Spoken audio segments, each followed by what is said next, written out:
Bien. Gloria, lee la primera oración del pizarrón. ¿Yo por qué? Porque sé lo mucho que te gusta leer. Cierra la revista. Odiseo no tenía sentido de la orientación.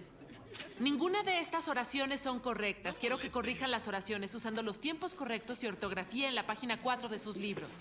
Dámelo.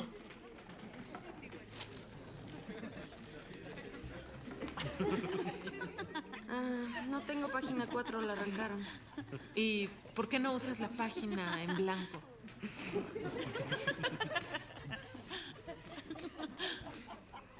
¿Qué sucede? ¿Qué es eso? Dámelo. Llama. ¡Qué miedo! ¿Qué será?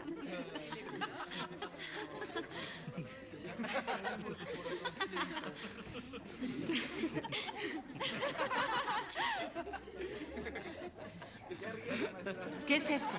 Solo olvídelo.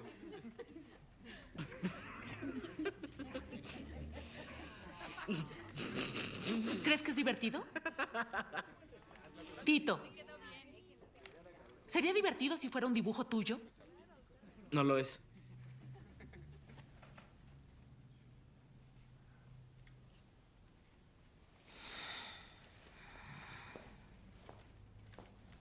Cierren sus libros. Ya va a empezar.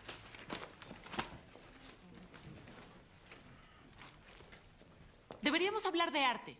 Tito tiene talento, ¿no creen? ¿Saben qué? Vi un dibujo igual a este un día, en un museo. Solo que no era de un hombre negro, era de un judío. Y en lugar de los labios gruesos tenía una enorme nariz, como la de una rata. Pero no era un judío en particular, era el dibujo de todos los judíos. Fueron publicados en los periódicos por la pandilla más famosa de la historia. O sea, nosotros. Sí, claro que sí. ¿Creen que saben todo sobre pandillas? Son novatos. Esta pandilla los dejaría en ridículo.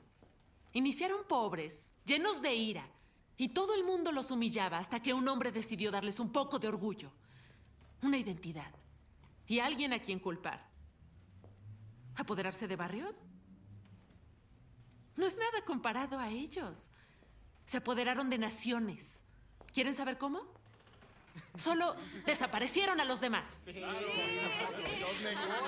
Sí, acabaron con todos los que no querían y con los que culpaban porque su vida era difícil.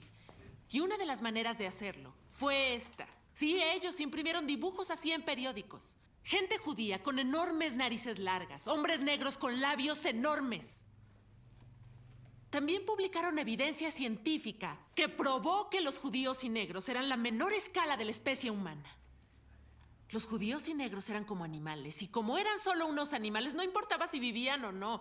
De hecho, la vida sería mucho mejor si se murieran todos. Así es como el Holocausto comenzó. Y así es como se ven entre ustedes. ¡No entiendes nada, amiga! No entiendo, Marcus. ¿Por qué no me lo explicas? No le explicaré nada a usted. Bueno, entonces en esta escena, como pudimos ver, la profesora pues hace alusión de lo que fue el Holocausto a la guerra de pandillas que ellos tienen internamente. ¿Sí? Entonces les menciona que pues este hecho histórico comenzó de la misma manera como ellos se comportan pues ahí individual en sus grupos.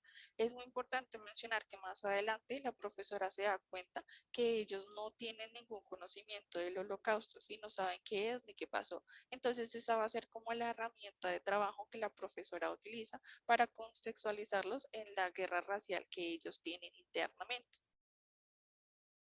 Vamos a ver la siguiente.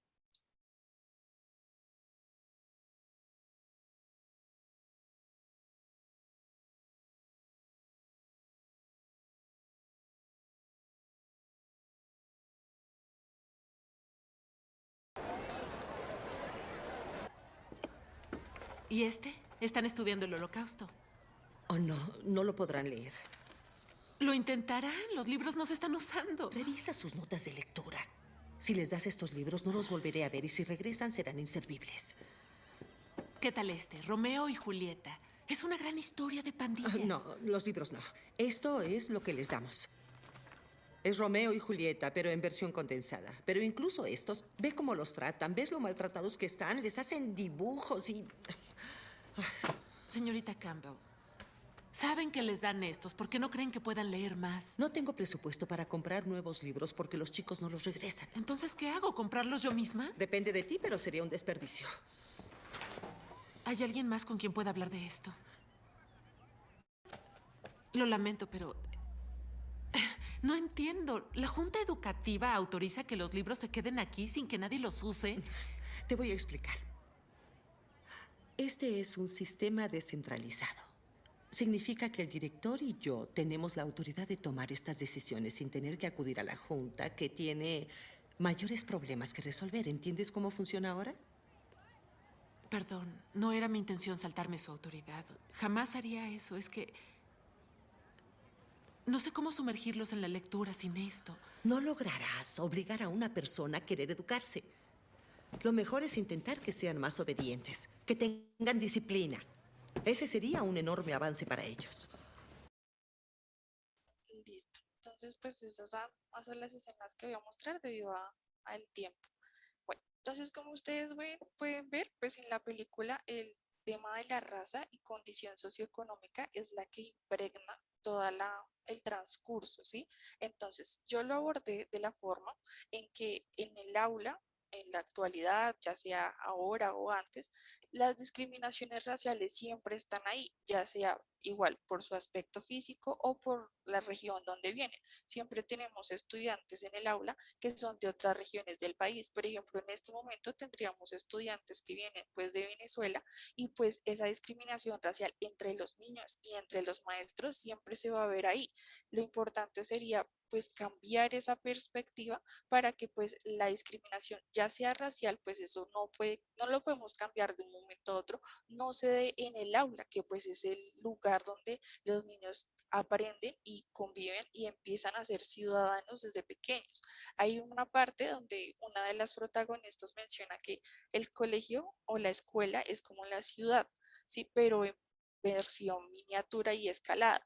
En este caso, pues los estudiantes tenemos que aprender a sobrevivir en la escuela y pues si se les interpone su raza o condición socioeconómica como un impedimento para avanzar, pues en este caso estamos vulnerando sus derechos, tal y como ocurre en todo el transcurso de la película, que la profesora de hecho tiene que conseguir 3 empleos más para poder suministrar los materiales que ella quiere utilizar para que los estudiantes de verdad aprendan y dejen de verse como enemigos por su tipo de piel y empiecen a ser como tal ciudadanos.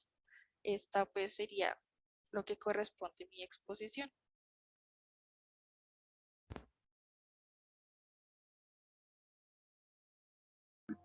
Agradecemos a la compañerita Tatiana. No sé si de pronto hay alguna pregunta, lo que se habló.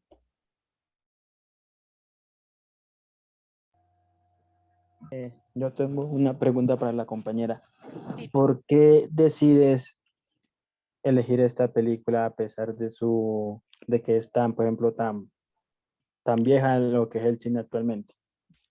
Bueno, esta película es porque aborda pues el tema, como lo mencionaba, de la raza y la discriminación racial en la escuela, ¿sí? Que no solo se ve dentro del contexto social, sino en la escuela, cómo lo sufre cada uno de los estudiantes.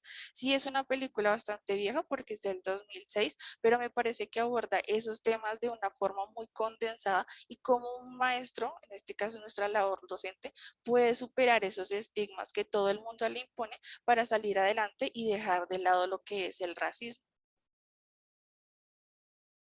Listo, compañera, muchas gracias. Bueno, ¿Alguien más? Listo, te agradecemos por la participación. De hecho, sí, es una película que es muy introductoria, sobre todo para los docentes, y creo que es un tema, un contexto que, así como lo definiste bien, pues tiene muchos elementos de nuestra formación, sobre todo en nuestro ambiente pedagógico y didáctico. Sí, también porque hay algunas películas, por ejemplo, hay una que se llama Mentes Peligrosas de Michelle Pfeiffer. Eso es como el año 95 y tiene una temática similar a la de la compañera. Así aulas con todo tipo de estudiantes de nacionalidades, de razas. Sí, es un polvorín ese tipo como de instituciones. Pues no más alejado de la realidad, por ejemplo, en localidades así periféricas, o sea, hay muchas problemáticas asociadas a la delincuencia, a la drogadicción y a la violencia también en sí. Listo. Muchas gracias, compañero John. ¿Alguien más? ¿Una intervención adicional antes de continuar con la otra persona?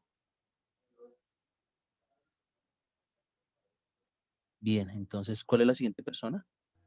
Listo, entonces acá por orden de los grupos seguiría Joneison Ardila Pérez. Listo, voy a compartir pantalla. Dale.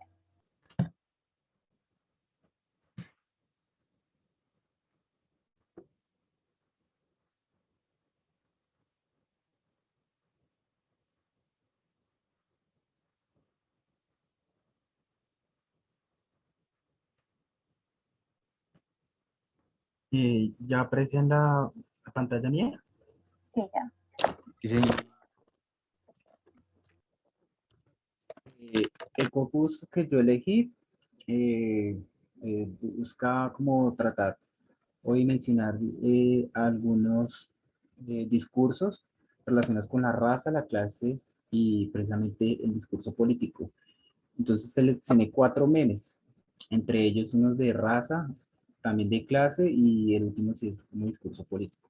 Entonces el primer meme hace referencia a lo que ocurrió hace unas semanas en Cali, precisamente el 28 de mayo del presente año, en el cual llega un reporte de los saqueos del éxito de Simón Bolívar en Cali, donde sujetos van saliendo con todo tipo como de electrodomésticos y también de, de productos, ¿no?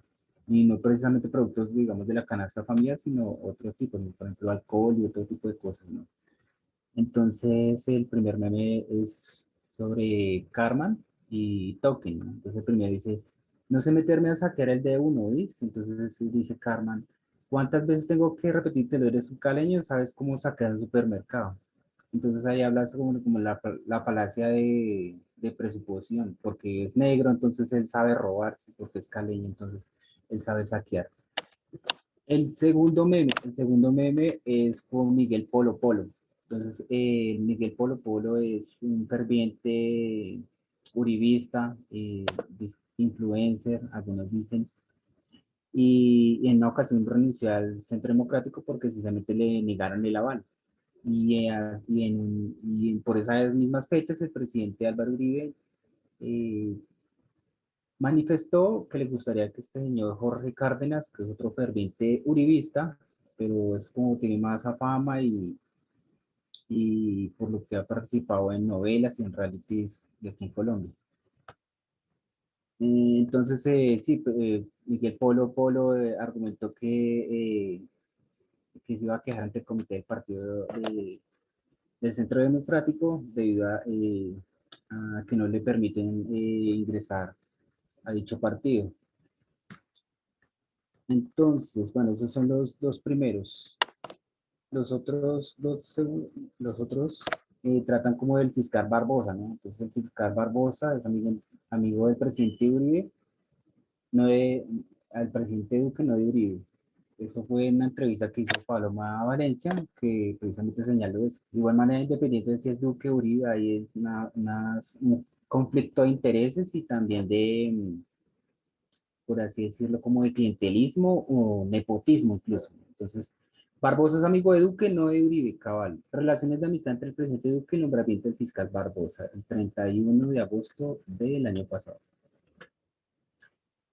Entonces, nepotismo y conflicto de intereses, Palacio del falso nivel. Entonces, ahí le dicen, es amigo de Duque, más no es de Uribe. Pero igual manera, que tiene que ver? Igual manera, está ahí no por meritocracia o por sus estudios profesionales, sino simplemente por rosca o vara corrupta que aquí en Colombia estamos acostumbrados como a eso entre la clase política. Incluso hasta la misma sociedad también eh, se mueve entre esas dinámicas. Y este es el otro. Comparte este fiscal de la suerte para que nunca te falten paseos para toda tu familia y sean pagos por el Estado colombiano. Ese es el último meme. Entonces, en las manifestaciones, en lo que decía cuando le hicieron el control político al fiscal, es decir, antes de ser fiscal, primero soy padre de familia. Pero creo que los problemas los estamos pagando es por ser fiscal y no por padre. Entonces, ahí entre comillas se colocó él. Si el objetivo es apedrearme públicamente porque era mi hija, por ser padre de familia, por acompañarme, yo recibo las piedras con tranquilidad. Eso lo dijo el 29 de marzo de este año. Entonces hay una falacia de la pista falsa y la apelación a la misericordia. La apelación a la pista falsa precisamente es porque él estaba que es que en un viaje oficial, pero también estaba haciendo las de padre. Entonces ahí metió la cuestión de si personal que también solapa con el trabajo de él. Entonces el corpus enunciativo, voy a tratar como de leerlo brevemente para que no se aburran, pero son 8 páginas. Voy a tratar como los temas así importantes. Seleccioné cuatro textos, 2 que hemos trabajado en clase y dos que busqué por mi propia cuenta que tratan precisamente sobre la cuestión sobre la raza y clase, y el otro sobre el clientelismo y el nepotismo, todo eso es lo que se ve aquí en Colombia. Entonces dice que los 2 primeros textos se puede iniciar la relación que hay entre raza y clase, estrechamente ligadas entre sí las dinámicas sociales y históricas en Colombia y parte del territorio americano, el periodo republicano, la fe, la costumbre, la violencia fueron dimensiones inseparables en las concepciones de raza. Lo que decía la profesora que no se puede separar raza sin clase, ¿no? Y de una clase sin raza. Entonces, lo que ocurre, digamos, allá en Cali es como la asociación del negro con la delincuencia, sobre todo el caleño. Y eso no es eso no es hace un par de años, sino que eso siempre desde la colonia se ha vivido, ¿no? Desde la época de la República, cuando había como la urgencia, como una separación entre las distintas capas de la sociedad, y uno de esos fue el de la raza y de la clase, ¿no?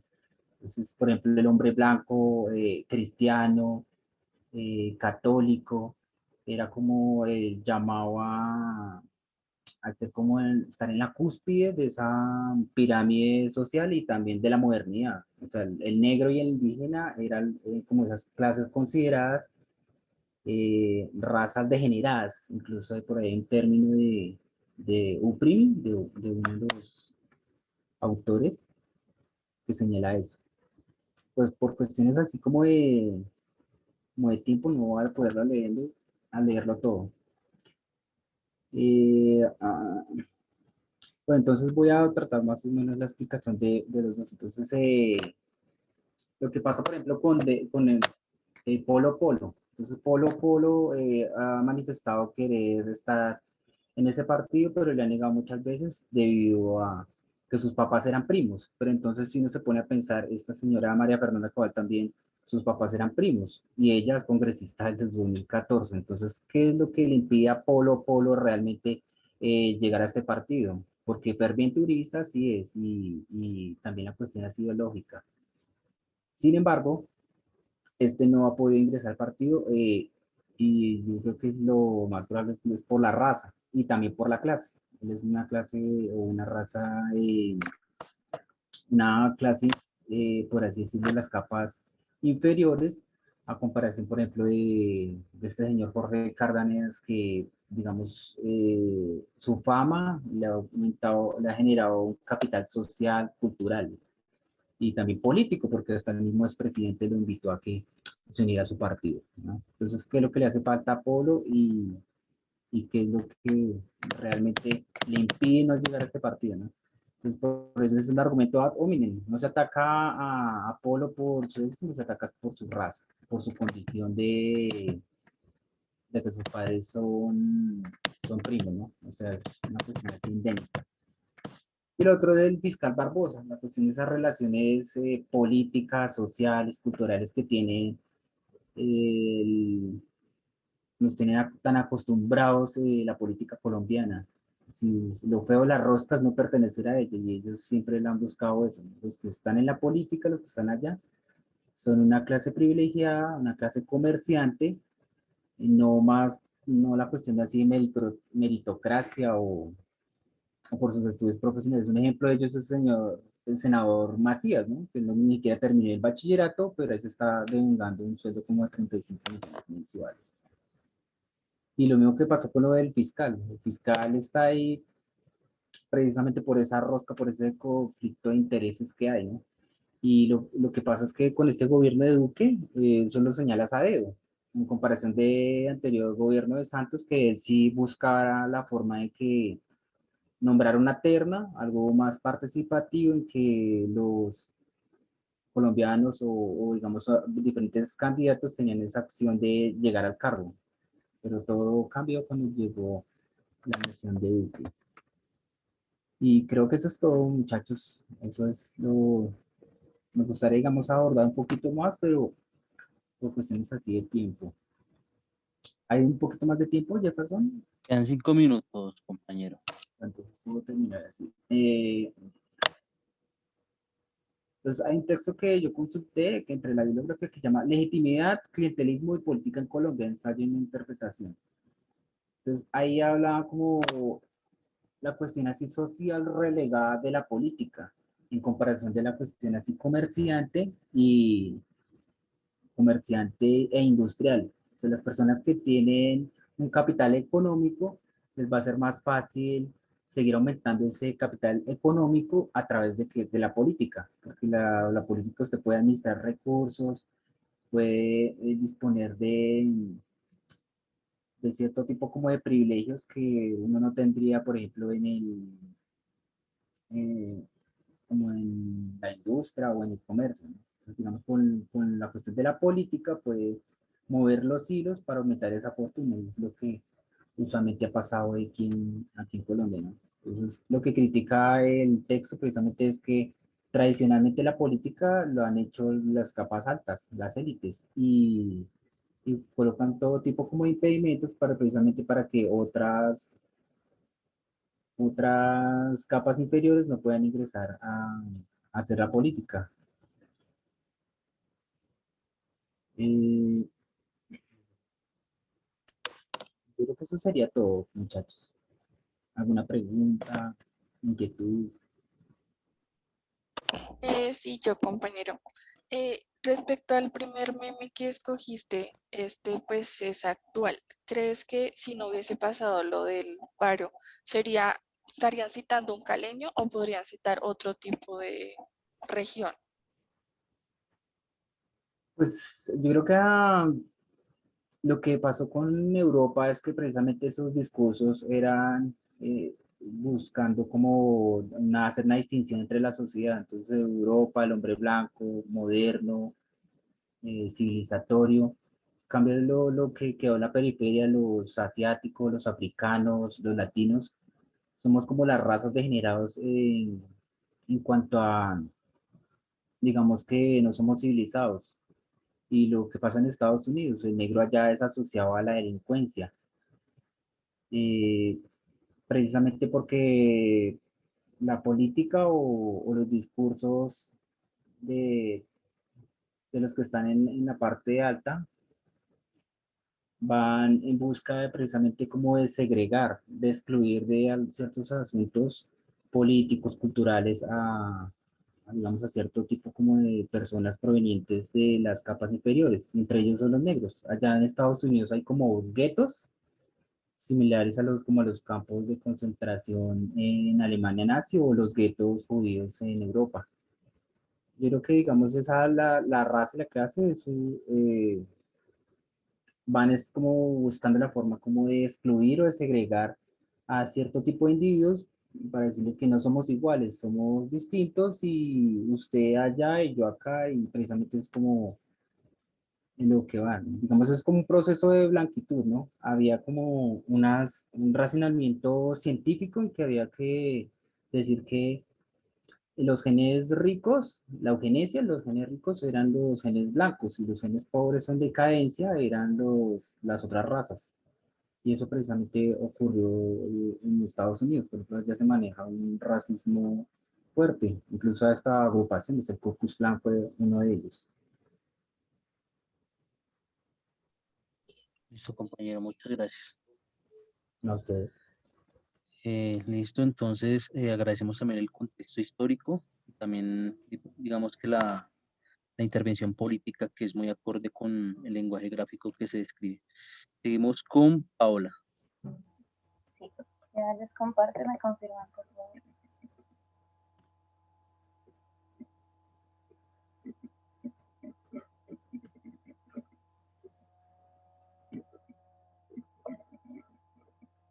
¿Se está visualizando? Sí, compañera, ya. Listo, entonces les cuento. Mi corpus los escogí de 3 canciones de Ana y Jaime. Más adelante contextualizaré, quiénes son. Sin embargo, antes de empezar, quisiera que escucháramos como breves apartados de las canciones. Entonces, bueno, también analicé un discurso al final, ya les propongo. Poco de humor, vamos a reír de la situación de nuestro país, con un poco de humor y un pañuelo en la mano, vamos a reír de la situación de mi país. Ni grande ni chico es mi país, se habla el español, se come maíz, así. Adivina tú cuál es mi país. Hay 10 policías por cada estudiante y hay un estudiante por 1000 ignorantes. Bueno, esta fue como la parte que utilicé, ya más adelante lo contextualizo de nuevo. Esta fue la segunda.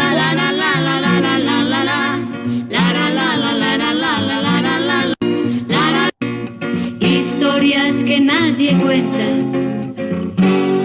Antonio lleva, Antonio que a duras penas vida comienza, fue cargador y arriero de pura cepa, cazó liebres y sueños en cordilleras, mordió caminos, sufrió de amores, firmaba cruces, palabra de hombre Antonio. ¿Listo? Y la última.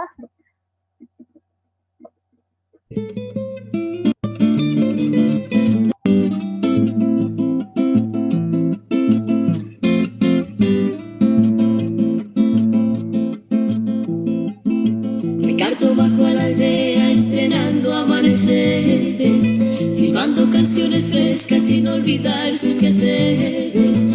La aldea ese día nuevo salió el sol muy en silencio y dejó que el aire tibio regara bien los sucesos. Ay, ay, ay, ay. Regara bien los sucesos. Ay, ay, ay, ay. Regara bien los sucesos.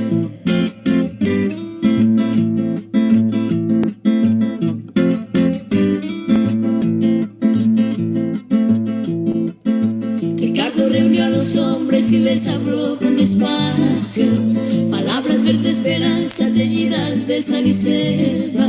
Les dijo la vida es nuestra, también es nuestra la tierra, y las palabras que traigo son semillas también nuestras. Ay, ay, ay.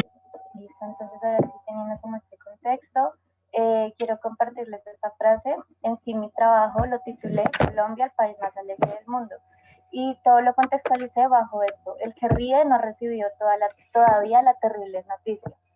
Entonces, acá claramente el material que utilicé en la clase fue lo último que vimos de discurso político. Y aquí lo que quise fue, les voy a leer esta primera parte para ya como entendernos. Entonces, es habitual escuchar en diferentes escenarios, tanto nacionales como internacionales, que Colombia es el país con las personas más alegres y con la mejor energía. Este imaginario desde la mirada de un extranjero puede resultar convincente, pues en estadías espontáneas no se dimensiona más allá de impresiones superficiales. Sin embargo, quienes han tenido que vivir años de violencia, corrupción, maldad e injusticia no piensan lo mismo, no hay mucha razón para denominarse como un colombiano alegre. Lo que sucede es que al colombiano toda la historia llena de lucha y pérdida le enseñó a reírse para no llorar la realidad.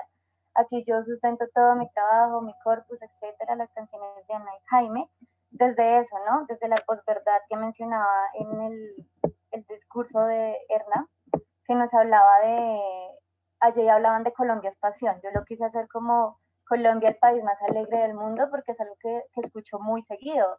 Y digamos que así nos han vendido a los medios de comunicación exteriores, pero realmente es porque no se conoce la situación interna. Yo creo que, digamos, en épocas actuales hay muy pocas razones para decir que somos el país más alegre del mundo. Y lo que ha pasado es que hemos normalizado todo, ¿no? Entonces, ya nos parece normal que asesinen, ya nos parece normal que maten día a día, ya nos parece normal que den la orden siempre. Entonces, normal, solo nos reímos de eso, hemos aprendido a reírnos y desde la normalización. Entonces, por eso mi frase introductoria. Hablando ya de las teorías, lo que les decía, la posverdad de Hernán von der Weyden, creo que se dice así, perdón. La posverdad entendía como la distorsión deliberada de la realidad con el fin de moldear la opinión pública. Claro, si decimos que Colombia es el país más alegre del mundo, pues obtenemos más turistas, así somos reconocidos internacionalmente. Es como esa cortina de humo para no decir que realmente aquí es el país quizá más asesino, quizá en el que suceden cosas que inimaginables para otros, etcétera. En este caso se compara con decir que Colombia, de nuevo, es el país más alegre del mundo, porque si se dice lo contrario, se teme por la propia vida. Pues pensar diferente en Colombia es causa de un adoctrinamiento y convierte a la persona en objetivo legítimo. Esto lo que quiero decir es que muchas veces no estamos viendo que aquí en Colombia el hecho de expresar inconformismo te puede costar la vida. Entonces, mejor sigamos diciendo que somos alegres, que tenemos la mejor energía, que como en Macondo aquí no pasa ni pasará, ni nunca ha pasado nada, ¿cierto? También, ahora sí voy a analizar como tal apartados de las canciones que les puse. Entonces, contextualizando, Ana y Jaime es un dúo de cantantes colombianos. Jaime nació en Bogotá y Ana en Tolima. Son dos hermanos, se unieron de 15 y 17 años, empezaron muy pequeños. Ellos hablaron en sus canciones principalmente cuando estábamos pasando por el Frente Nacional. En la canción de Ricardo Semillas es realmente un campesino que asesinaron en Jacopí. Todas sus canciones tienen este trasfondo, esta crítica. Sin embargo, cuando hablaba con la profesora, ella me decía, no idealices, porque siempre tienes que poner como la problemática, ¿no? Y ese era quizá mi problema, que no había problematizado mi trabajo. Y todo como que bien, excelente. Entonces, buscando un poco más, fue complicado, pero buscando un poco más, me di cuenta que había una crítica en una entrevista que se les dieron, ¿no? De la música protesta estaban hablando, y esta periodista decía que quizá Ana y Jaime perdieron el sentido de su verdadera lucha, y se puede hablar quizá de un oportunismo o de una idealización. Esta parte de ser la voz de los que no tienen voz puede resultar como complicada si se vive desde el privilegio y cómo voy a entender las dinámicas, y más bien se podría hablar de algo como comercial, ¿no? Por el hecho de vender, también podríamos hablarlo ahí. Entonces, considero que lo que me dijo la profesora pues fue acertado en el sentido de no idealizar y no creer que todo es perfecto y que con ellos es el camino, por decirlo así. Sin embargo, aquí continúo mi trabajo, sí considero que es necesario que desde la música se cuenten, y no solo desde la música, desde diferentes medios, se cuenten historias como esta, ¿no? Digamos, creo que es la única manera de que la memoria no quede en el olvido, como siempre nos ha sucedido en Colombia. Aquí hablo de esto, parece que Colombia fue, es y ojalá no siga siendo un país con síndrome de olvido en el que matan inocentes, se lucha por justicia, pero a la hora de votar la indignación desaparece y llegan los mismos al poder. Tenemos un país con una historia cíclica, ¿no? Entonces las cosas pasan, vuelven, se indignan, nos indignamos, perdón, pero volvemos a caer en lo mismo.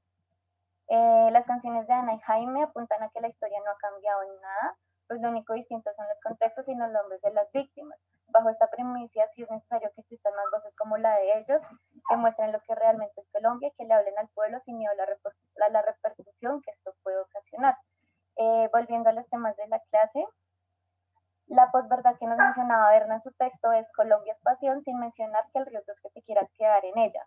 Aquí mi posverdad podría ser Colombia es el país más alegre del mundo, pero para aquellos que no viven en él y desconocen las atrocidades de quienes de quienes dan la orden de matar a su pueblo.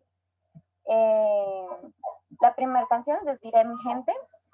Y aquí la frase que quiero, o el fragmento que quiero analizar es: llegó la tropa, golpeó a los viejos, dañó mujeres, murió la siembra, historias que nadie cuenta, Antonio teje historias de verde sangre. Entonces, en la frase repetitiva, de historias que nadie cuenta, se hace alusión a eso, ¿no? Como que los medios de comunicación siempre están en una burbujita. Lo que pasa ahorita es como un ejemplo muy claro. Nos muestran la superficie, ¿no? Pero no nos muestran el trasfondo. Entonces, en esta canción quise destacar eso, la geopolítica que se ha utilizado en los medios de comunicación, que son manipulados por una figura de poder que establece sus intereses desde el beneficio propio. Obviamente no es conveniente para ellos mostrar los abusos hacia personas inocentes, cuyo espacio en estas canciones, como lo es el campo, siempre ha sido marginado. Es mejor crear miedo para vender seguridad. Siempre quedan como, sí, la heroína, las figuras que restablecen el orden, por decirlo de alguna manera. En la canción Ricardo Semillas, lo que les contaba realmente fue un campesino de Jacopí, un líder comunitario de los años 60, lo asesinaron mientras daba un discurso, cosa que aún no ha cambiado. Lo que les decía, cambian los contextos, cambian los lugares y las víctimas, los nombres, pero la vaina es la misma, ¿no? Entonces, Ricardo reunió a los hombres y les habló con despacio. Palabras verde esperanza teñidas de sal y selva. Les dijo: la vida es nuestra, también es nuestra la tierra, y las palabras que traigo son semillas también nuestras. Aquí estamos viendo de nuevo un hombre que, a pesar del contexto, quiso liderar a un pueblo, perdón, y pese a eso, pues fue asesinado como siempre, ¿no? Aquí el que habla, el que decide no callar, pues le terminan la vida. Y por último, la canción Mi País funciona como herramienta que engloba de manera general todo lo que se ha mencionado. La frase que les mencionaba al comienzo, como que en Colombia hemos aprendido a reír, quizá para no llorar la realidad o para ocultarla. Esto es lo que hay allí, ¿no? Entonces allí nos dicen que hemos aprendido a reírnos, digamos, con un poco de humor y un pañuelo en la mano, vamos a reír de la situación de mi país. Y también nos contextualizan un poco de lo que ahora pasa y siempre ha sucedido. Hay 10 policías por un estudiante y hay un estudiante por 1000 ignorantes. Teniendo pues en cuenta las posiciones de todos, yo creo que esto es muy acertado a mi manera de ver. Quizá es más fácil crear garantías para que más policías ejerzan su poder, etcétera, que crear garantías para que el pueblo se eduque. La calidad de educación de Colombia pues no es que sea muy alta, que digamos, y siempre ha sido esto, el temor de los altos mandos es que el pueblo se eduque y despierte, perdón. Y ya por último, para terminar, también hablé del discurso político que nos muestra Jonathan Rosa. No se los puedo mostrar porque se me cerró la página, en Facebook las bajaron, se me cerró la página, no, sino el video, y no tengo el minuto y no lo logré localizar. Es un discurso de Claudia López, en Facebook bajaron los videos, pero en eso ella dice que los jóvenes en Bogotá no deberían decir que los están matando, que ella entiende el inconformismo, pero que los de Bogotá no deberíamos decir nos están matando, porque en Bogotá no matan, porque en Bogotá milagrosamente, dice ella, no han sucedido asesinatos.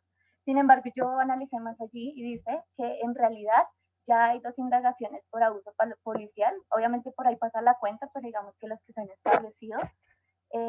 Hay 2 por lesiones personales y al menos 10 jóvenes que han perdido sus ojos. Igualmente, así no sucediera esto, yo no creo que tengamos que esperar que acá suceda para sentir como propio lo de otras ciudades, etcétera. Entonces me parece un discurso bastante polémico, y Jonathan Rosa define esto como el discurso contemporáneo invadido por la posverdad y convertido en un tropo común del discurso decoroso y cursi. Entonces, bueno, como conclusión dejo una frase que la profe ha mencionado en varias clases, que es de, no sé cómo se dice, Haraway. Entonces, con la sangre de quien se hicieron mis ojos, en este caso en un futuro muchos tendremos que preguntarnos con la sangre de quién cumplimos nuestros sueños. Y ya eso sería todo. Mil gracias, Paola, y excelente trabajo y también intervención, sobre todo por el contexto que estamos viendo y pues obviamente apropiado un género musical que está desde los 90 más o menos, que es Ana y Jaime.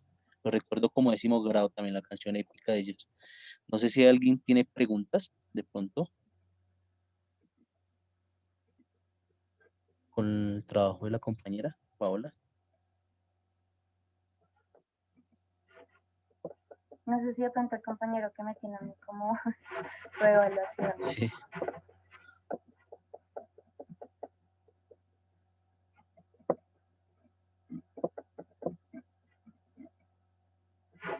parece que no.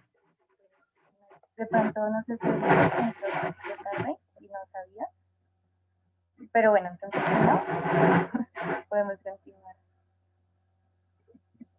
Te agradecemos inmensamente, Paola, y excelente trabajo. Entonces seguimos con Ya les confirmo. con Lady Patricia Yo, Díaz. compañeros, sí, ya comparto.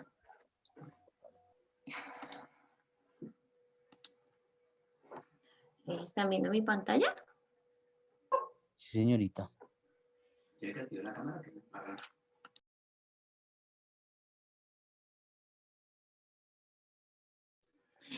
Bueno, compañeros, entonces el corpus que yo escogí fue el caso de Jenny Ambulia. Entonces contextualizo un poco. Jenny Ambulia es hija de Omar Ambuila. Es funcionario de la DIAN de Buenaventura, capturado por recibir sobornos al dejar pasar mercancía de contrabando en el puerto de Buenaventura. Esto sucedió en marzo del 2009.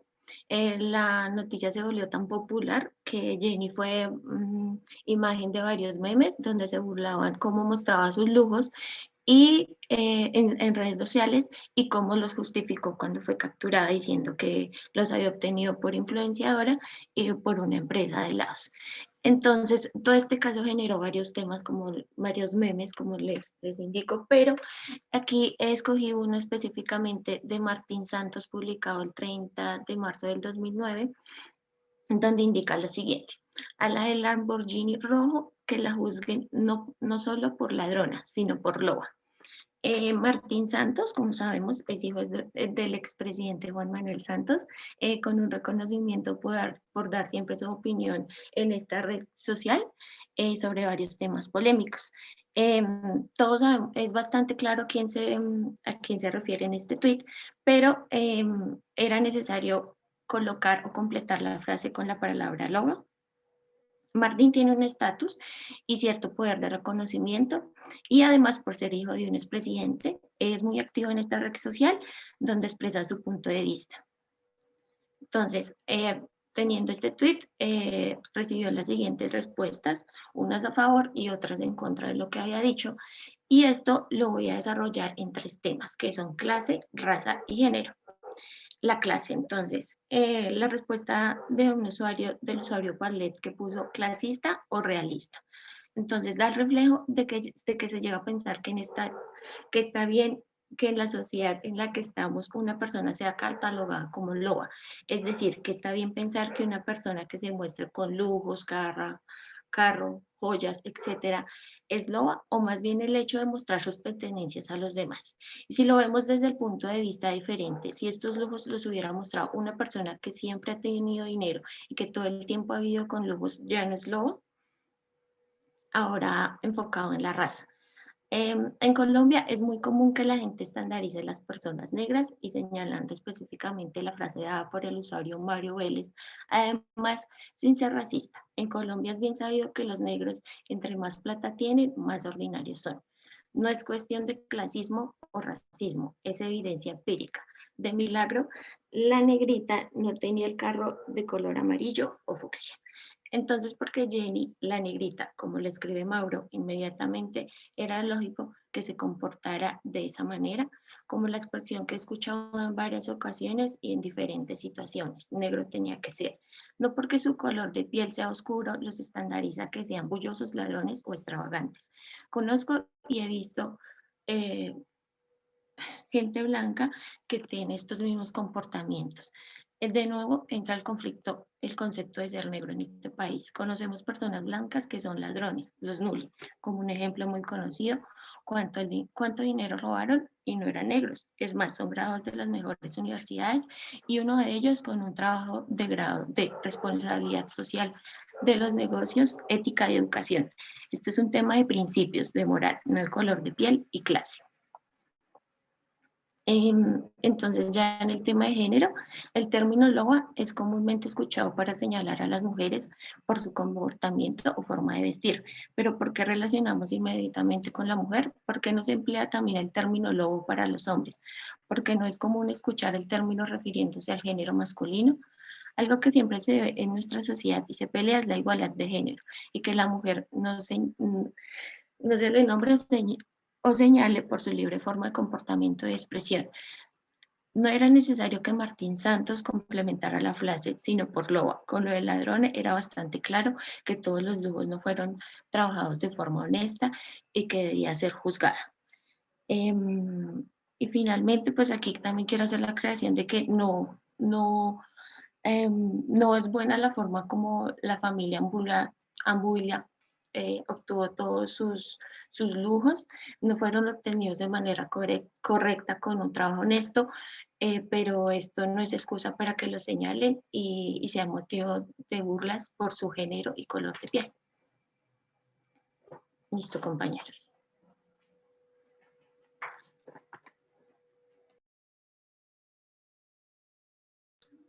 ¿Me escuchan? Sí, Patricia, eres muy Sí. amable. ¿Aló? ¿Me escuchan? Gracias. Sí, Ah, sí te listo. escuchamos, Patricia. Listo. Bueno, no sé si alguien tenga alguna pregunta sobre lo que dijo Patricia. Bueno, yo tengo una pregunta, también un comentario. Me parece que es pertinente el análisis que haces y que realmente los tres ejes que escoges, como que sí se dan, ¿sabes? Son pertinentes, se prestan, no se ven forzados. Sin embargo, tengo una duda. No sé si de pronto fui yo, pero quisiera saber como tal las teorías vistas en clase, desde qué manera las viste, ¿me hago entender? Digamos qué conceptos, obviamente, clase, raza y género, pero desde qué marco conceptual como tal. Digamos que el género, desde juzgar a la mujer como de que siempre era la que se mantenía bien, de que tenía que tener un estándar y sin ser juzgada, ¿no? Entonces el término loba de una vez es como un ataque para mí en ese término. Lo de la raza, que los negros siempre han sido como atacados, como juzgados. Entonces en la clase decíamos que se encasillaba mucho a la gente negra en el pasado y aún todavía se sigue encasillando. Entonces sobre esos temas los abordé. Listo, y Jefferson también escribe una falacia. Vale, entonces ya te entiendo más o menos la idea, sino que ¿no? Como tal, cuáles son los conceptos. Ay, no te escuché bien. Ah, vale, listo. Ah, Gracias. listo. Listo, gracias. Bien, ¿alguien más tiene alguna intervención, alguna otra pregunta sobre la apreciación de Patricia? Bien, entonces en ese orden de ideas lo que nos damos cuenta es que todos estos fenómenos que que estamos viendo están plagados ampliamente de falacias. Por ejemplo, en el caso de lo que tú mencionaste, se le juzga más a la persona y se le ataca más a la persona más que por pronto su capacidad argumentativa o su condición intelectual. Eso es lo que hace que de pronto se pierda el discurso y se genere pues una desviación del tema central de cualquier discusión. Entonces, te agradecemos inmensamente, Patricia. No sé quién siga. Bueno, entonces, sí, sigue Erika y Mateo. Bueno, buenos días, compañeros. Voy a compartir, es un cortometraje que analicé.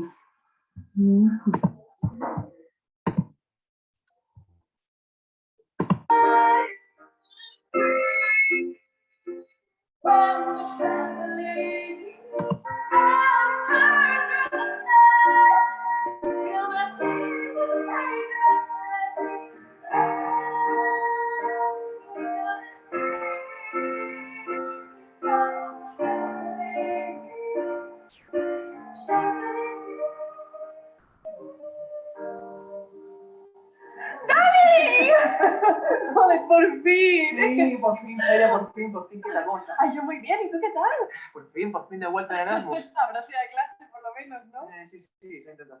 ¿Y a mí no me das un beso o qué? Sí. ¿Cómo es que has venido? Nada, quería saber dónde estabas, si estabas bien. Sí, si vengo aquí a bailar. A bailar. Mira, Feria, que hemos quedado con papá y con mamá, ¿vale? Para ir a comer, para ir a cenar, igual, la cuestión es que se me lo cuento. Nena, esta noche hemos quedado tú y yo.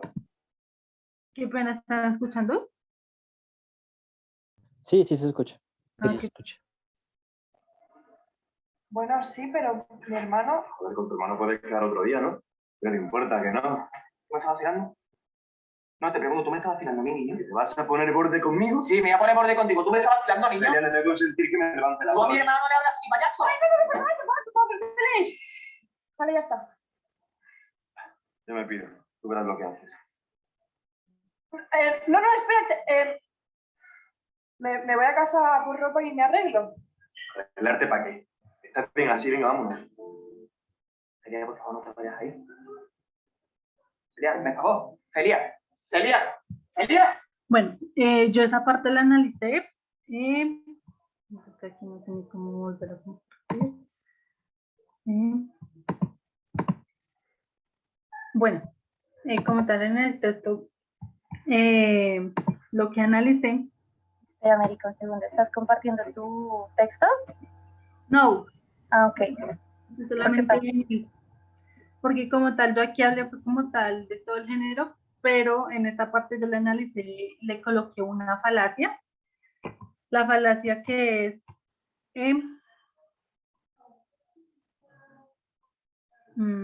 la apelación a la misericordia.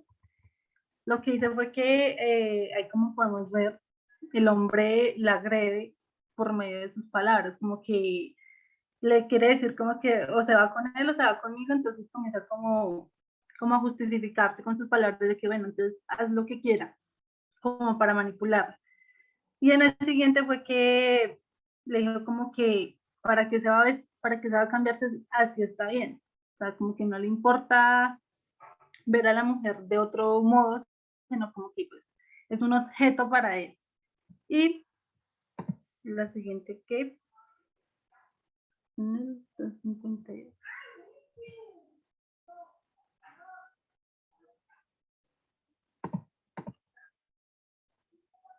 ¿Todo está bien? Celia.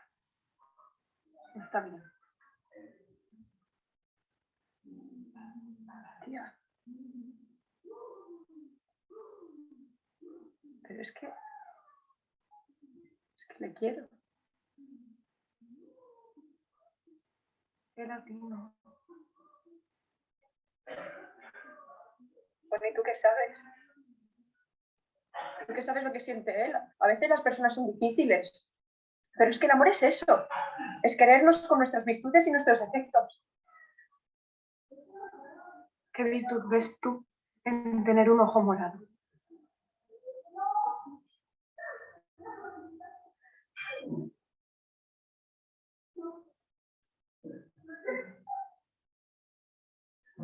Carlos, voy para allá. No, de verdad no vengas. Tía, de verdad que no voy a ir, que voy para allá, ya está, ¿vale? No, voy a ir, por favor, en serio, no, que aquí voy a ir.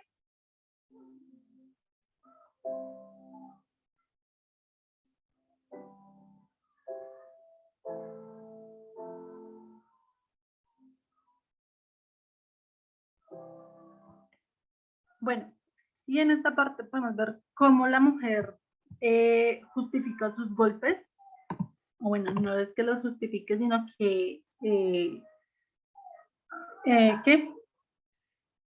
perdón, cómo lo justifica por medio de que su pareja tiene la razón, que tal vez por medio de eso ella está haciendo algo mal, y bueno, aquí, bueno, voy a compartir el texto.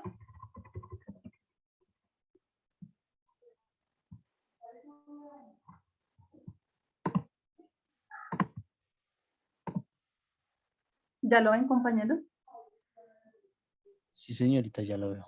Bueno, entonces ya había colocado aquí donde dice que la violencia contra la mujer es considerada como una agresión contra la dignidad, moralidad e independencia de la misma.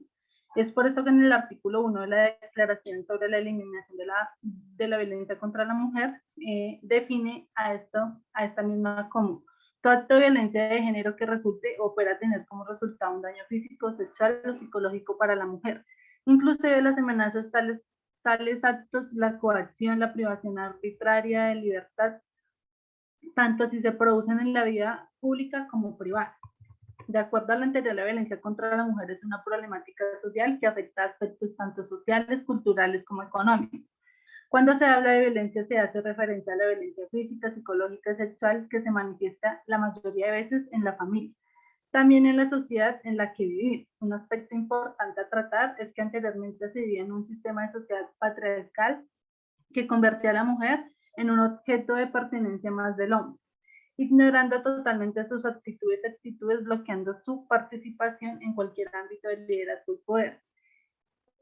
Bueno, no sé si alcanzamos, es que aquí en el cortometraje, en la mitad, los papás del muchacho justifican a su hijo que porque si él lo está haciendo es porque ella está haciendo algo mal y que se lo merece.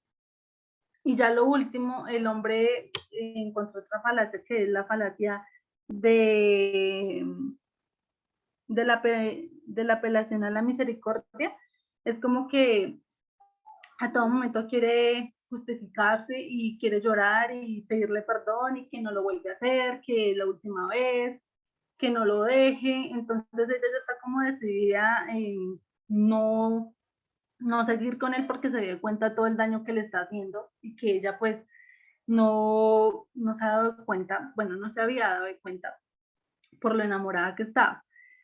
Entonces él comienza otra vez con las agresiones a decirle que es fea, que no va a encontrar un hombre mejor que él, que le desea el mal. Entonces el último pedacito daba como una conclusión de que si nosotros no hacemos algo, esos golpes lo que nos van a llevar es a la muerte. Entonces voy a colocarlo y ya termino.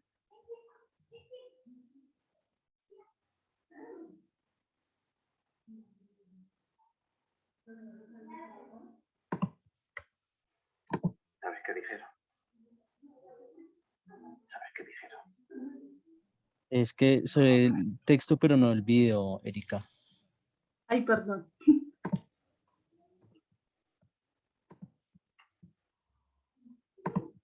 Joder, la gran puta. Ahora sí. Eso.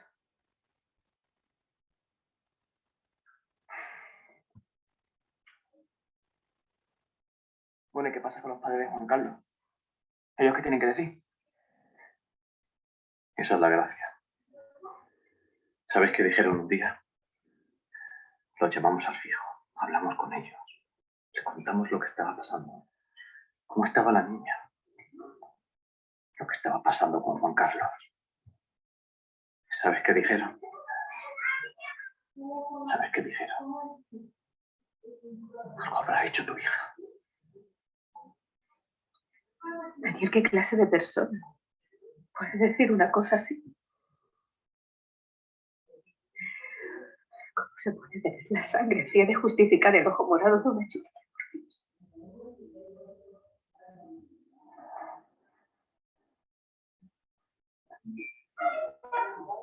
Juanca, yo no quiero seguir contigo.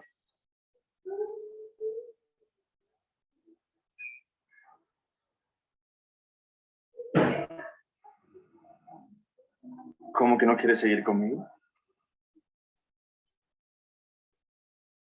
¿Que no? ¿Que no quiero seguir contigo? ¿Por qué? Pero si yo te quiero, Celia. Y yo también te quiero, pero... ¿Pero qué, joder? ¿A qué viene esto con lo que te quiero yo? ¿Eh? Dime. ¿Qué pasa? ¿Te has cansado de mí o qué? Joder, es que no entiendo por qué me haces daño, tío. Te juro que no lo entiendo.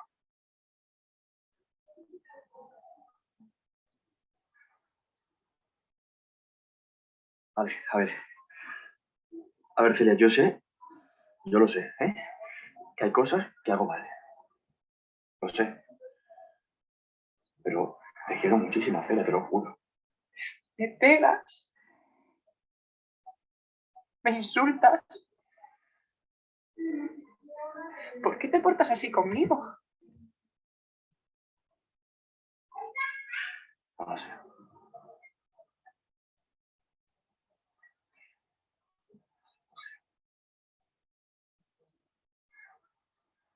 Porque tengo miedo, joder, de que te vayas y me dejes y reacciono así y no me puedo controlar.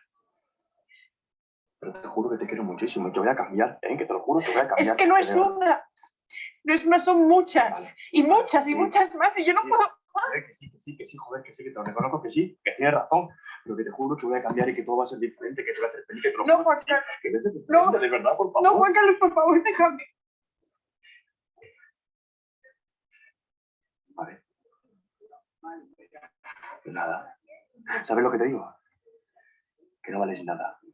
Que te vas a quedar sola. Que nunca vas a encontrar a nadie que te quiera como yo. Nunca. ¡En la puta vida!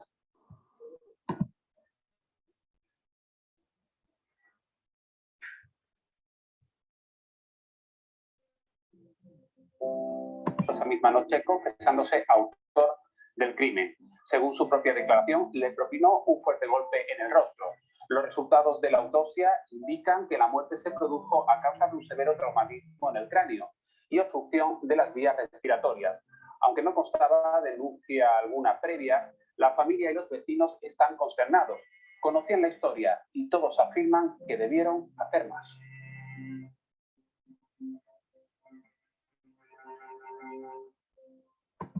Y ya, pues esa es como la conclusión de que si nosotros como mujeres no hacemos nada, bueno, nosotros como mujeres no, sino en esta sociedad que vivimos, que lo único que hacen es como no nos ayudan, no nos protegen de este tipo de cosas, puede llegar a esto. Y muchas veces se ha visto que llegan a esto los hombres, nos matan.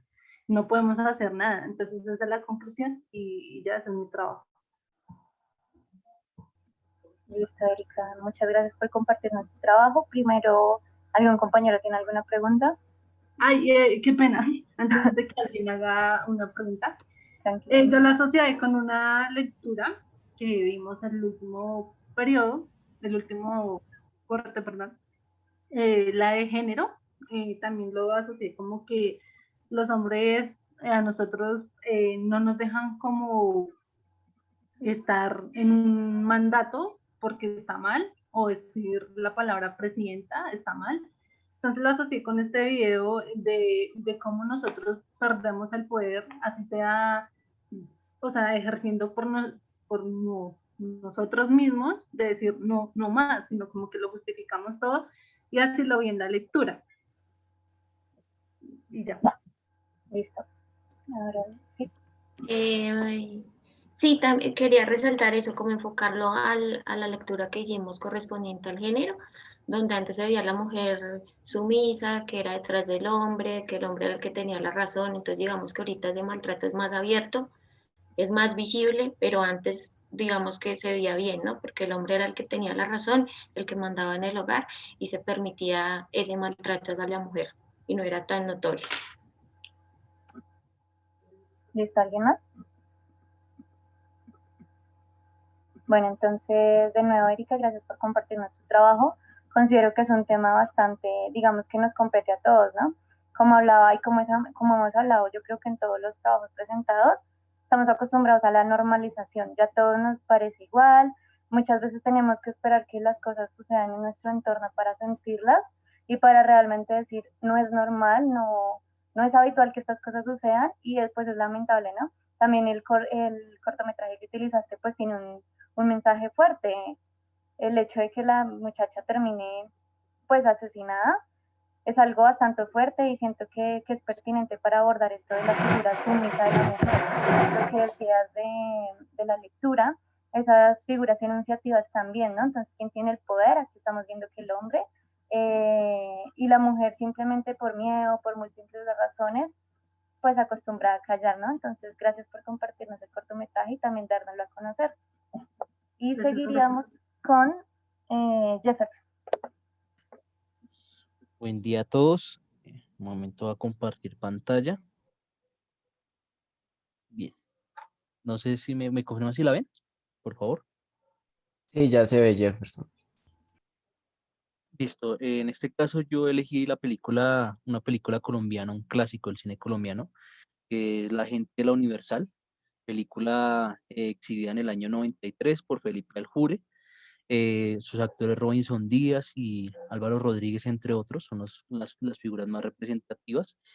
Y bueno, un poco para contextualizar la película, de qué trata esencialmente. no sé si algunos de ustedes la han visto, pero se trata específicamente de una agencia de detectives llamada La Universal, comandada por Diógenes, que es un retirado del ejército, del ejército colombiano, y pues él se encarga de hacer ejercicios de espionaje y demás.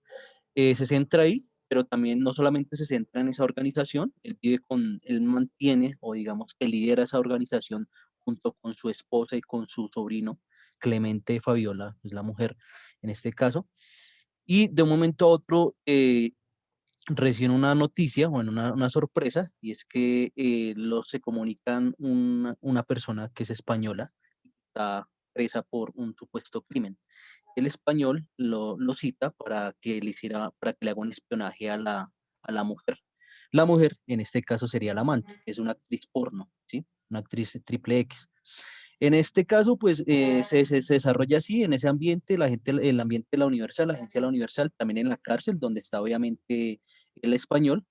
El español pues tiene también un liderazgo ahí porque no solamente por ser extranjero, sino también porque da dinero para salvaguardar su protección y su seguridad, sobre todo en una cárcel, ¿no? Entonces está el ambiente carcelario, está el ambiente también del cine porno, que en este caso también se centra en la amante del español, y finalmente también se centra en la esposa auténtica o la esposa legítima del español que está haciendo todos los trámites posibles para que se libere a su esposo, junto con su suegra y está haciendo ese trámite.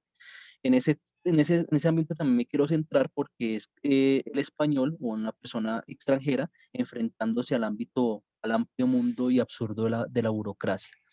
Eh, Así ya, grosso modo, contextualizándolos, pues también contextualizo un poco cómo era Bogotá, ya que se sitúa en Bogotá en el año 93. Bogotá era una ciudad, en el año 93 era una ciudad que estaba en crecimiento, pues hubo también procesos de violencia, también desplazamiento forzado.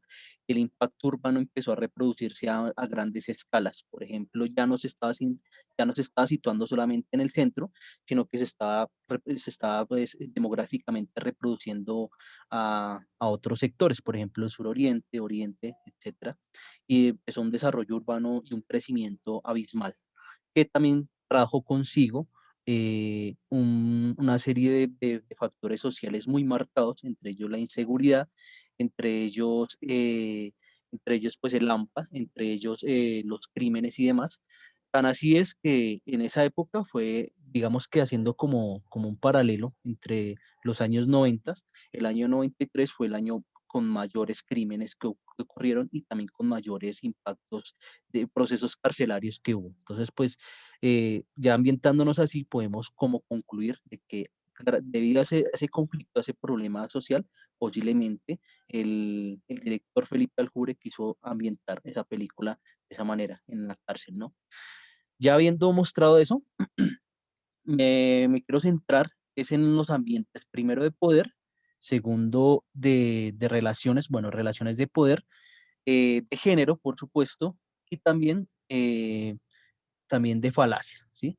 Pero entonces me quiero centrar no tanto como en la parte subjetiva, bueno, en la parte de pronto antropológica, filosófica, ética o moral, como se suele hacer en este caso el cine, sino ya me quiero enfocar más en la parte estructural, contrariando un poco lo que afirma el Valle, Ramón del Valle, de qué significa hablar bien o qué significa hablar mal, desde el ámbito estructural y que obviamente cómo el hablar bien genera un impacto y todo eso. En este caso es cómo el hablar mal o cómo el hablar mediante un proceso de jerga, las jergas que se utilizan en Colombia y que están muy marcadas ahí en la película, también generan un impacto de poder, un impacto de género, un impacto de superioridad, de hegemonía, de jerarquización, que a veces de una manera involuntaria nadie se da cuenta. Es decir, si usted, por ejemplo, se enfrenta a un mundo carcelario y no, pronto no solamente tiene que adaptarse a ese ambiente crudo, a ese ambiente eh, de pronto ensombrecido por múltiples situaciones, sino también debe adaptarse a un sistema, a un código de lenguaje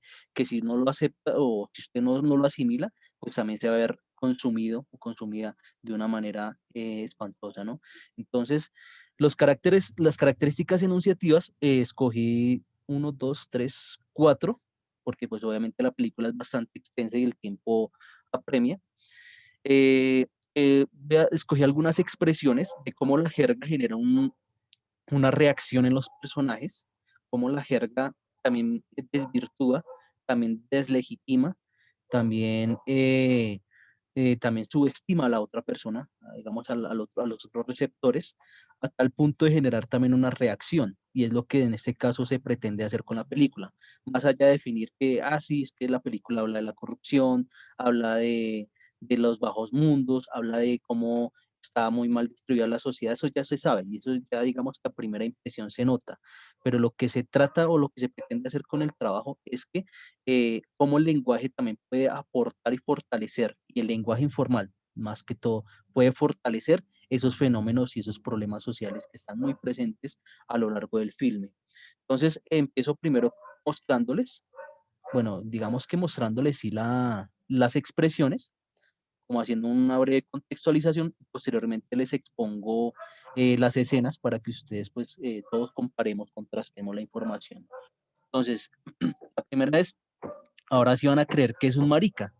Después de después de haber hecho esa apreciación acerca del nuevo corte de cabello de Clemente, del sobrino, Diógenes obviamente quiere desvirtuar, quiere subestimar a su sobrino, dándole a conocer esa expresión, teniendo en cuenta que se hizo un corte que no estaba como muy apropiado a sus convicciones militares, y que el corte militar siempre tiene que ser de una manera y él pues lo hace de otra forma, muy ambientado a esa época, por supuesto. Y entonces hay una parte en que le dice que ahora sí le falta el arético y le van a creer que es un marica, asociando que el ser marica es obviamente alusivo comúnmente al homosexualismo, ¿no? Y pues que el hecho de ser homosexual genera un síndrome ya de debilidad, sobre todo en el ámbito masculino, ¿no? Entonces ahí vemos una falacia hominen marcada y también un impacto de territorialidad. Lo que se ve después es que no es tan marica como parece Clemente, porque pues obviamente se acuesta y tiene relaciones con la misma esposa del tío. La otra parte, ya nos metemos un poco en la cárcel. Hay un convicto que se burla del español, se llama Gastón, de hecho se me olvidó decirles, porque Gastón, obviamente recordemos que él quiere encomendar la labor de saber quién, de seguir al amante, ¿sí? Entonces, quiere saber quién está, obviamente, teniendo relaciones con su amante, ¿sí? Con la otra mujer. Y entonces hay una parte en que le dice un convicto, oiga, maricón, ¿por qué no la mata ella para no matarle tanto mozo? Y entonces empiezan las burlas. Obviamente ahí ya vemos un poco en un tinte de pronto humorístico para el ambiente, que se está obviamente presentando situaciones de género, sobre todo en este caso, de desvirtuar a la mujer, sabiendo que el tipo está cometiendo también las mismas cosas, ¿no? Vemos otro tema de género, me quedan todavía tiempito, y es que cuando Diógenes se da cuenta de que Fabiola, su mujer, está teniendo relaciones con Clemente, su sobrino, entonces empieza una trifulca y un problema interno en plena agencia, y pues Diógenes le está agrediendo a la esposa y está agrediendo al mismo sobrino al darse cuenta de la traición. Le grita lo siguiente: ¿cuánto hace que se están acostando, gran zorra? Le está diciendo a la mujer. Entonces, en este caso, si nos damos cuenta, eh, no está tanto desvirtuando a Clemente, sino principalmente a la esposa, es decir, que como que la culpabilidad solamente recae en la esposa y no tanto en Clemente, aunque bueno, Clemente recibe una golpiza en este caso. Entonces es lo primero que se asume. Ahora, si ustedes de pronto vieron la película o la van a ver, nos daremos cuenta que Diógenes también tiene relaciones con otra mujer. Y llega un momento en que, bueno, hay una contradicción. Entonces, seguramente porque Diógenes es militar, tiene corte de pronto de propiedad, de pronto de territorialidad en su hogar, él sí tiene derecho a tener una relación, en cambio la mujer no. Entonces, digo, de pronto ya como muy ambientado en esa época, en los años 90, todavía está como esa sumisión de la mujer hacia el hombre. Y finalmente, ya digamos como para culminar un poco la introducción y ya mostrarles las escenas, tenemos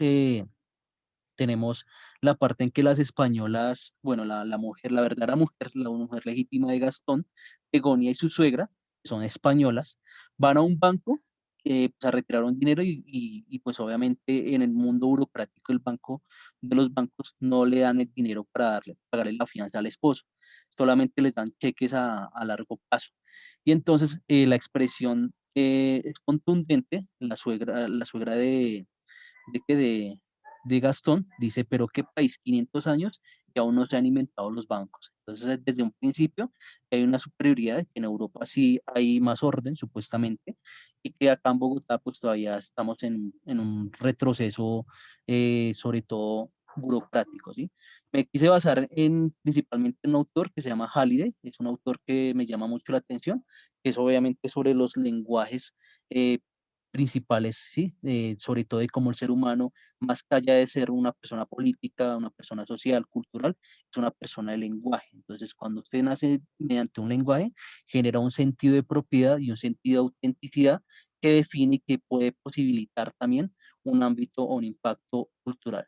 Entonces, ya en este caso vamos a mostrar algunas las escenas que les marqué y finalizaría pues esta intervención.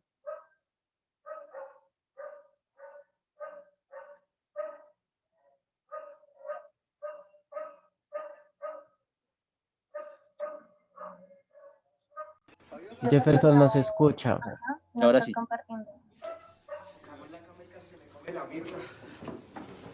Oye, ese peluqueadito, apenas como para el arete. Ahora se van a creer que es un marica. Pues marica, tío. Peinado de varón. De varón. Fabiola, venga, mija. Venga, le muestro las sorpresas de Pepito.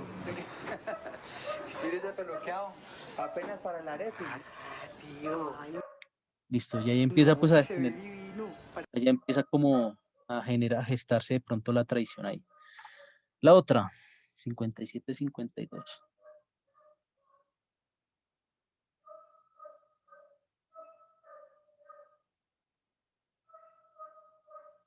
No la manda ella para no matarle tanto mozo. Añado otros 200.000. Si va solo 100.000. Pero le digo una de las cosas. Si el hombre tiene familia, hijos, no le hago el negocio. Porque para mí es plata maldita. Tranquilo que no tiene hijos. Si tuviera tampoco me metería yo con él. Va por 300. Solo tengo 150. O lo tomo o lo deja.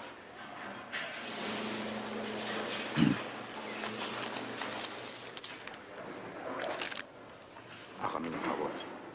Vacíe un cargador entero. Deme las bolitas. Ya le he dado lo suyo. No soy Papá Noel.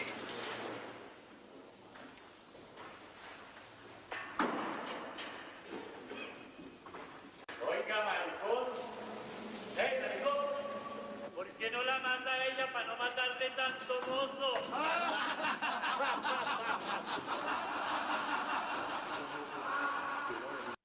Listo. Y seguimos con el conflicto que tienen. 1.17.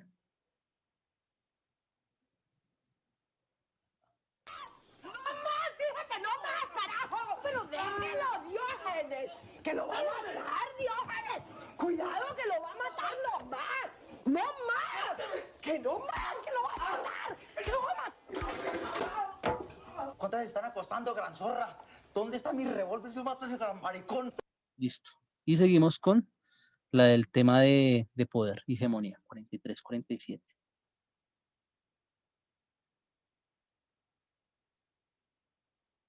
Por fin. ¿Qué es esto? No puede ser. No. Bonos pagaderos a 6 meses, no puede ser. ¿Pero qué país? ¿500 años y aún no se han inventado los bancos o qué? Por favor, ¿qué vamos a hacer? Listo. Y esa sería como mi intervención, compañeros. No sé si haya preguntas.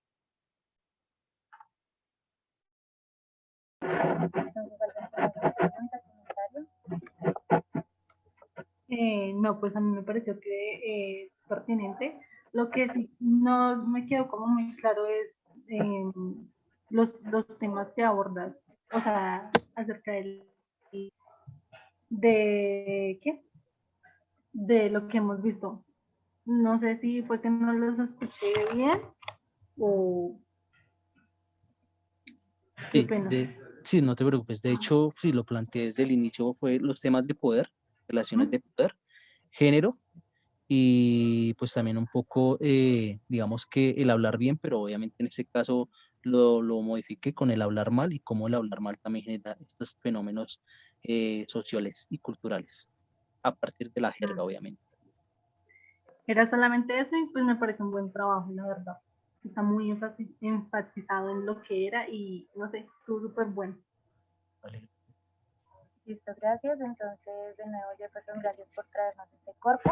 Personalmente no conozco la película, pero con tu análisis de los apartados que dijiste, siento que es una invitación, ¿no? O por lo menos hablando personal, me causó intriga. Considero que es un análisis bastante riguroso el que realizaste, que no lo enfocaste en un solo eje, ¿no? Sino que nos mostraste varios, clase, género, se me fue la palabra, falacias, etcétera. Entonces considero que fue muy pertinente y me parece que el corpus está muy enriquecedor para este tipo de análisis. Ya para continuar entonces. Vale, gracias. En este caso sería Sebastián, que pues Sí, sí, verdad. nos ha hecho un montón. Buenos días, compañeros. Si me permiten, compartiré pantalla. Con su respeto, comparto desde el celular, dado que mi computador el día de hoy no quiso prender. Dale.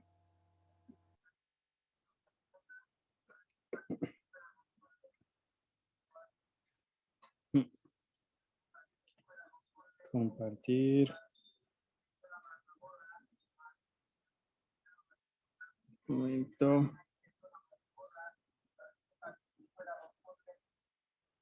Listo, ¿ya ve mi pantalla? Señor. Sí. Listo, digamos que yo decidí tomar un enfoque en cuanto a lo que es raza, y esto lo pude evidenciar mucho en la serie de Netflix, la cual se llama Lupin. No sé si la hayan oído, igual los pongo en contexto. Lupin trata de los famosos libros de Maurice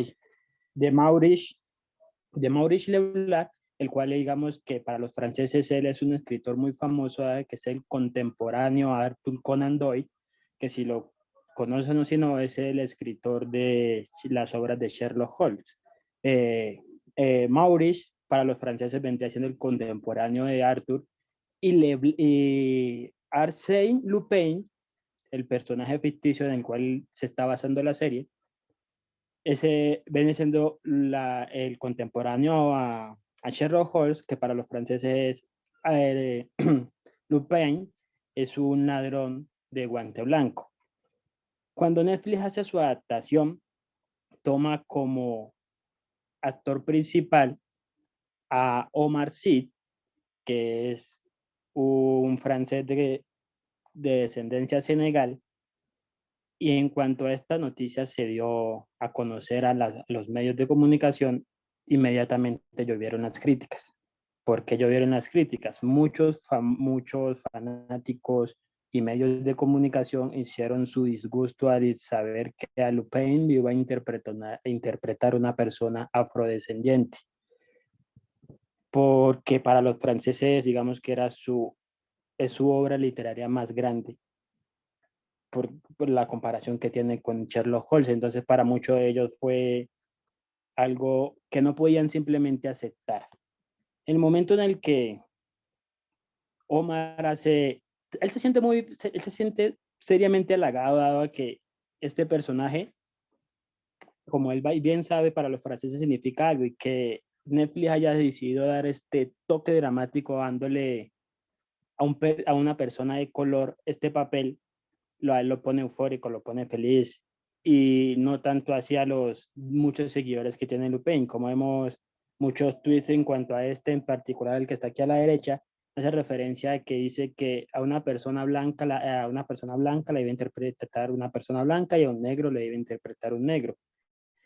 Al hacer este análisis me generaron más preguntas que respuestas, porque digamos, ¿por qué al sol de hoy, o sea, en pleno siglo XXI, Francia, digamos que un país tan desarrollado como es actualmente, sigue sufriendo estigmatizaciones de raza simplemente por un personaje ficticio? ¿Qué tiene que ver nuestra realidad con una persona ficticia, dado que solo son fanáticos lo que demandaron a Netflix hacer un cambio, y atacaron al actor simplemente diciéndole que una falta de respeto por él aceptar este personaje? Y es muy irónico ver cómo la misma ciudadanía francesa alaba a Omar Sy, dado que él interpreta un personaje, el personaje del amigo en Intouchable o Intocable, no sé si ya la han visto. La película trata de una persona discapacitada que necesita ayuda y contratan a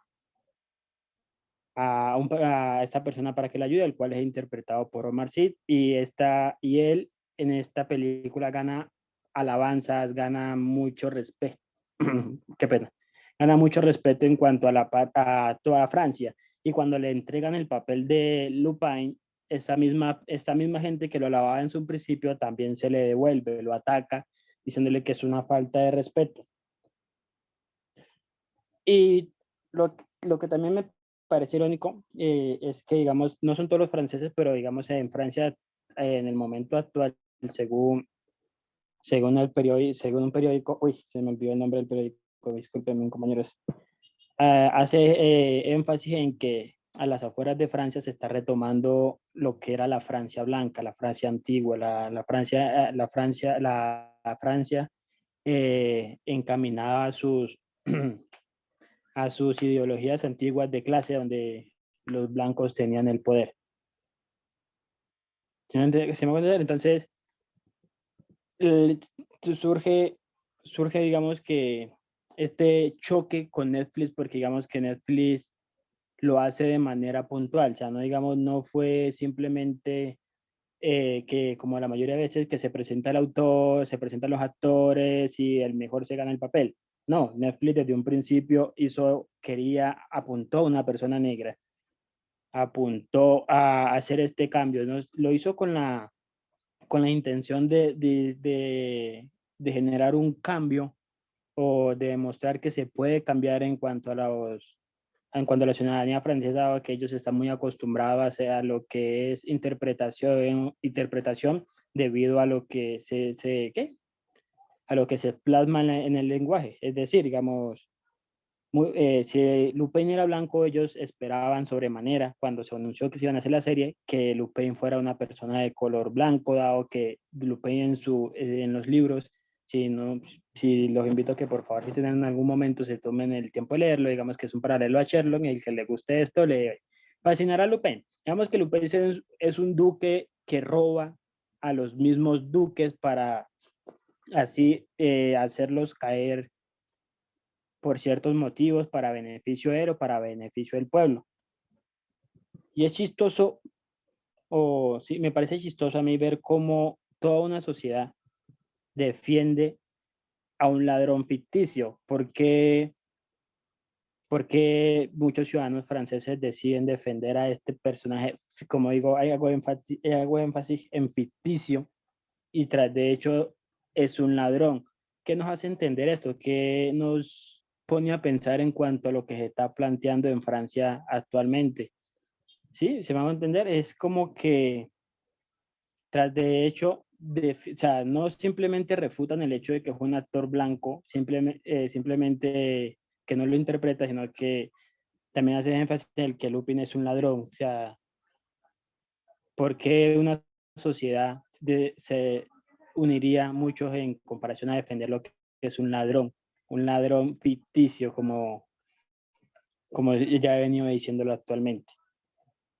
No solo esto, también podemos apreciar que a pesar de todas estas críticas, a pesar de todo el ataque que tuvo la serie en cuanto a la parte racial, digamos que Omar Sy es un defensor y activista antirracial, y él hace manifiesto esto, ya lo ha hecho muchas veces, ha participado en marchas y demás en la misma Francia, y es uno de los líderes de estos grupos antirraciales.